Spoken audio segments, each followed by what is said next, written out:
Welcome, welcome, welcome, everybody, to Fearlessly Feral Living and a continuation of our 4-part series covering the introduction of the Science of Mind textbook.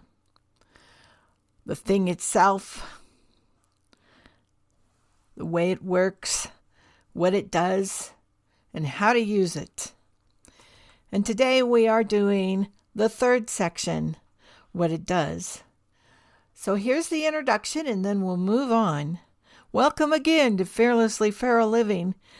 This is Reverend Karen broadcasting to you from the Woogie Ranch out here in the back 40 of northwestern Nevada, where I'm a half hour away from the nearest gas station and the nearest grocery store. My mission is to teach practical application of Science of Mind principles to provide a strong and unshakable inner foundation that facilitates long-term living. Okay, let's jump in, shall we?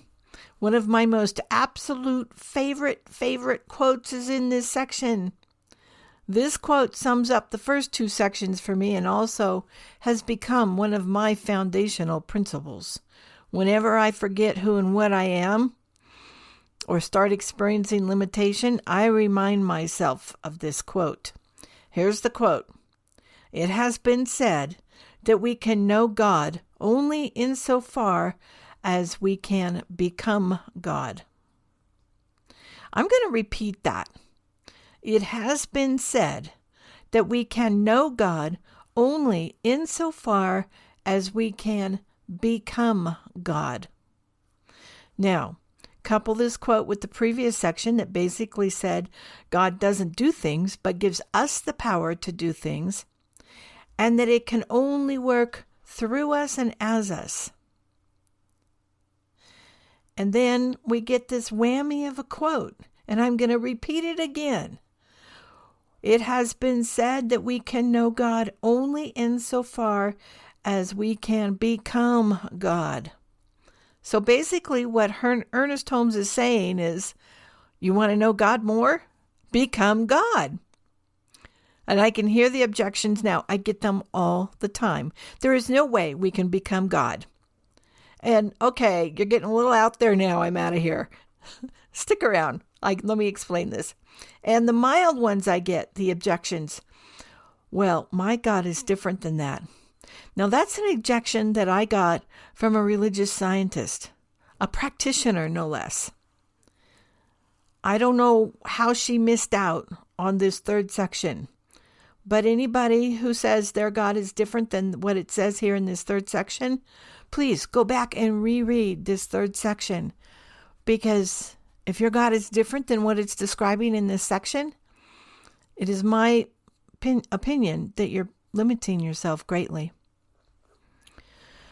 So, also in the previous section, it also says, we receive only as much as we believe. And for myself, I'm going to trust Holmes and believe him when he says that I can become God as much as I am willing to know God. Now that I have your attention, Holmes did backtrack a bit when he said of that statement, it is to be taken figuratively and not too literally. For we cannot really become God, but we can and do partake of the divine nature, and the universal does personify itself through humans in varying degrees, according to our receptivity to it. God works through us. It's as simple as that. No, we don't literally become God, but we can sure as hell embody those qualities of spirit that we ascribe to God. And we can base our lives on those qualities. We can use them as principles, as our foundation. You may have heard of qualities of spirit before, also sometimes called attributes of spirit. And there's a lot of different attributes of spirit depending on who you consult. Christianity has their own set. Everybody's got their own set.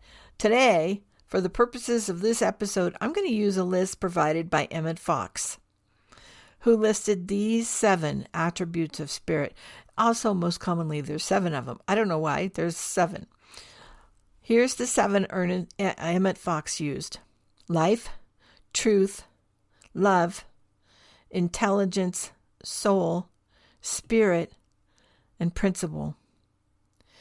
So what I'm basically saying here, if we want to become God, we can embody these 7 attributes of spirit. So let's take a look at them and see how we can do that. Life. God is life. Not just living life nor giving life, but it is life. Now, if we believe in oneness, then we believe we are part of God and it is a part of us. If this is true, then should we not be living as full a life as possible? Free of limitations of any kind? Remember, we can receive only as much as we allow. The more we allow ourselves to embody life, the less limited we will be in all of our affairs. When we fully express ourselves as the life of God, all sorts of beautiful things open up to us. Now let's take a look at truth. My version of truth takes things a bit further than the common New Thought definition of truth. The New Thought definition of truth is to know the divine truth of ourselves and others. This is, by the way, where the process of affirmative prayer comes in, when we state the truth about a thing in the 3rd step of the affirmative prayer. So basically, knowing the truth in New Thought land means we know the truth that we are the divinity that God is. We know the divine truth of ourselves, that we're spiritual beings having a human experience. But there's a certain amount of spiritual bypass that comes into play with knowing the truth that God is all good all the time and God is everywhere present and living and working and breathing in and around and through all things, including ourselves. This leads to sayings like, "It's all good." Well, I'm sorry, but it's not always all good. Sometimes shit happens. It's not all good. Sometimes life sucks. And if we go around denying that because we're the divine truth, we make ourselves sick both physically and mentally. So I take this thing about knowing the truth a bit deeper. Truth, for me, is to know my values and my beliefs and change them if necessary. Truth is to live in integrity with my values and my beliefs.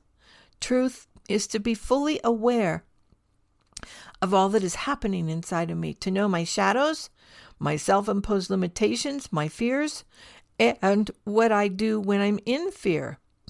Truth means that because I'm acting in integrity with my beliefs and values, and I have established these beliefs and values in myself, I haven't fully, willy-nilly, freely accepted the beliefs and values that were installed upon me and in me by society or the parental units or the church or whatever. I've looked at all that stuff myself, and I have said, I'm not keeping that one, I'm not keeping that one. This one's okay, I'll keep this one. I have looked at all of this stuff, and I have gotten my own beliefs and my own values, and I've installed them myself. Truth means that when I'm acting in integrity with those beliefs and values that I've installed myself, there's no need for justification. There's no need for attempts to control. There's no need to hide any of my actions. And there's no need to try and manipulate people, because I'm simply living in integrity with my truth. And truth means I speak that truth as well. It really is true that the truth makes us free. And fully and completely knowing ourselves and our truth is the path to freedom. And don't forget, if God lives within us, then the way to know God, and as Ernest Holmes said, become God, is to know ourselves. So this truth thing is kind of a big deal. Let's move on to love. Well, what can I say about love? It is no accident that love is on everyone's list of attributes of spirit. Love transcends all belief systems and all religions. It is truly the most powerful force in the universe. There's no accident that love is another commonly used name for God. Love conquers all and heals all. I have quite frequently used love to heal all of my relationships. Love really does conquer all. It really does heal. If I'm having a resentment or a kerfluffle or something, some sort of an upset with someone or something, all I have to do is remember the love that I am and go there and feel that, which, by the way, is what embodiment means. I feel it. And my feelings about this kerfluffle are all gone.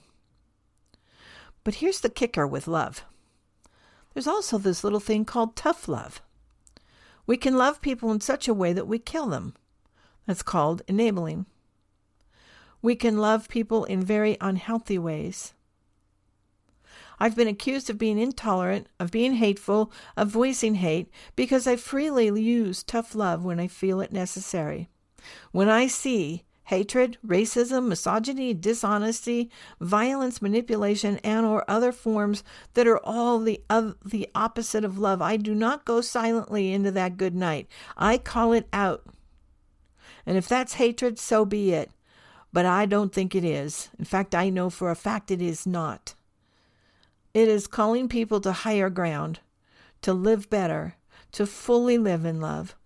And I refuse to stay silent when hatred is practiced. It is, in the long term, the most loving thing to do. Okay, let's move on here. Next up in the attributes of spirit is intelligence. Mother Nature is part of God and is intelligent. Watch Mother Nature do her thing and you witness intelligence in action. When we mess with Mother Nature, we're not being intelligent, guys. That's why we have climate change. That's why we've got all this extreme weather. Instead, we are misusing our power. We're misusing the very concept of dominion. Intelligence means, just like in Mother Nature, that all things work together for the common good. The way to embody intelligence is to really look at how our actions and our thoughts and our words are affecting everyone else in the world. Because intelligence means all things work together for the common good. Soul. Now, according to Ernest Holmes, soul is the creative medium. It's that thing that takes our thoughts and manifests them into reality. We talk about spirit, soul, and body, seed, soil, and plant. It's a triune. We have this triune nature. Soul is where we get our ability to create. Our thoughts are the seed or the spirit. And if we are one with God, then so are our thoughts one with God, unless we're not living our truth. Do you see how all this stuff is connected? Those thoughts are grabbed hold of by the soul, that part of us that is the individualized manifestation of God. And that's another set of words that Holmes uses. He calls us individualized manifestations of God, by the way. We turn from thought to form, the body or the plant. That's what the soul does. It takes our thoughts and moves them into form.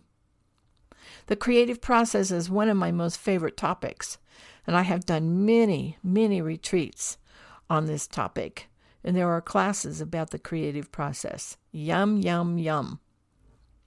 Let's move on to spirit. According to Emmett Fox, spirit is that which cannot be destroyed or damaged. God is spirit, and because of oneness, so are we. There is indeed a part of us that cannot be destroyed or damaged. This is our ultimate truth, by the way. There's a part of us that cannot be destroyed or damaged. And when we feel this ultimate truth of our being, we can create more of it. Last but not least, principle. Principle is that upon which all our thoughts and actions are dictated. I'm equating principle to belief here. Whether we are aware of it or not, we might be aware of the results of the principles upon which we live, But unless we learn to go deep within ourselves and really know our truth, we won't be able to address it. For example, let's say you're broke all the time. You might be living in the principle based on the belief that money doesn't grow on trees, or that there simply isn't enough to go around, or that in order to make money you have to work harder, not smarter. These are all beliefs that were installed in us when we were kids. I'm sure you heard your parents or somebody say, well, money doesn't grow on trees, you know. That's a belief, guys. And we get to look at those kinds of beliefs if we're broke all the time, because that kind of stuff is what manifests in our outer world. So we get to look at these things. And in order for us to experience a change and not be broke all the time, we've got to dig to the level of belief or principle and change it. We have to change those beliefs. There is indeed enough. I promise you that. Money does indeed grow on trees, only it comes in the form of fruit, which is another form of abundance. And we get to properly care for that fruit using the inborn native intelligence of our beings. Again, see how all this stuff is wrapped up together? The other aspect of principle is that there are certain truths in life, certain principles, like the law of attraction is a principle. Can't change that. We attract what we are. We don't necessarily attract what we say. But we attract what we believe. We attract what we are. We attract how we show up in the world. Take a look at your life, guys. And if you're attracting stuff that you don't necessarily like, I'm not saying you're doing anything wrong. I'm saying take a look at who and what you are and what you believe in, and change it if necessary. So we can use these principles to live successfully. But sometimes we might have to examine and change our beliefs in order to do so. So that's how we become God. We embody attributes of spirit. How do you embody a thing?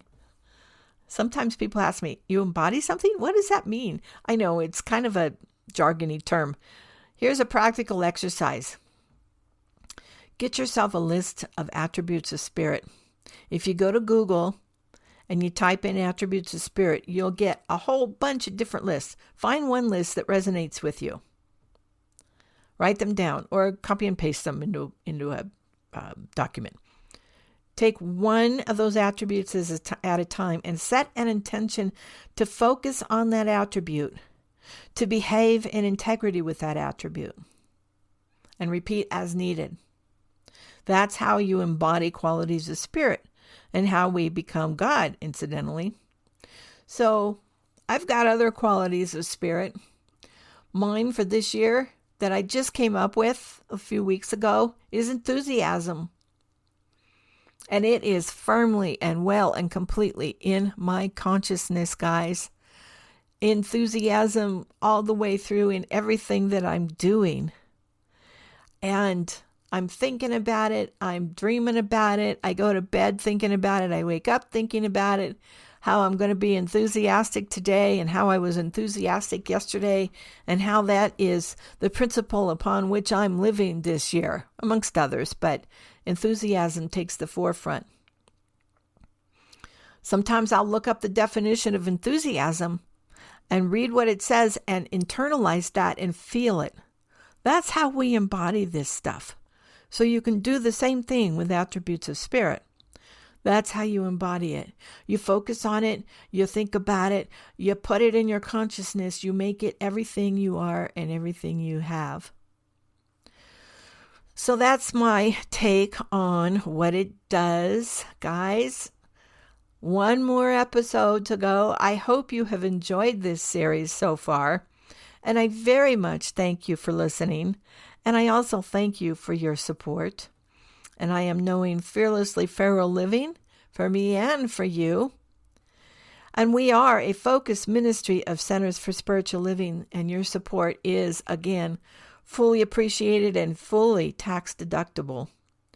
and you can support us in a number of ways. The links are all in the show notes, but you can support the podcast. If you're listening on Buzzsprout, there's a little button there you can click that says support the podcast, and you can support us that way. You can also become a member of Fearlessly Feral Living by going to our Patreon page, Fearlessly Feral Living. You can give us a one-time donation by going to our PayPal page, which is Karen Lindsley NV, stands for Nevada, NV, Karen Lindsley NV. And all of this information and more is on the website at fearlesslyferal.org. Once again, I thank you for listening. And once again, I am knowing Fearlessly Feral Living for me and for you.